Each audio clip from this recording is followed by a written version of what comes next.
സാധാരണക്കാരുടെ കുടുംബ വസ്ത്രാലയം ഷാദി സിൽക്സ്. ഇനി കൂടുതൽ സൗകര്യങ്ങളോടെ മികച്ച കളക്ഷനും വിശാലമായ പാർക്കിംഗും. ഷാദി സിൽക്സ്, ബസ് സ്റ്റാൻഡിന് എതിർവശം, കൊണ്ടോട്ടി. കോഴിക്കോട് എടവണ്ണപ്പാറ റോഡിൽ ഓടുന്ന ബസ്സിന് മുകളിൽ വലിയ മരം വീണു. ഒഴിവായത് വൻ ദുരന്തം. കണ്ടക്ടർക്ക് പരിക്ക്. പുലിക്കൽ പെരിയമ്പലത്ത് മരം വീണ കുളിമുറിയും ശുചിമുറിയും തകർന്നു. വർഷങ്ങളായി നാട്ടുകാർ മുറിക്കണമെന്നാവശ്യപ്പെടുന്ന മരമാണ് ഇന്ന് രാവിലെ കനത്ത മഴയിൽ വീണത്.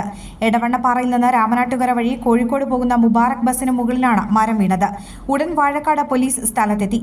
മുക്കം ഫയർ ഓഫീസർ അബ്ദുൽ ഗഫൂറിന്റെയും TDRF ചീഫ് കോർഡിനേറ്റർ ഉമർലി ശിഹാബിന്റെയും അൻവറിന്റെയും നാട്ടുകാരുടെയും നേതൃത്വത്തിലാണ് മരം മുറിച്ചു നീക്കിയത്. പുലിക്കൽ പെരിയമ്പലം ചാമപ്പറമ്പ് പട്ടയത്തിൽ ഉമ്മറിന്റെ വീട്ടിൽ ഇന്നലെയുണ്ടായ കാറ്റിലും മഴയിലും നാശനഷ്ടമുണ്ടായി. മരം വീണ് കക്കൂസും കുളിമുറിയും തകർന്നു.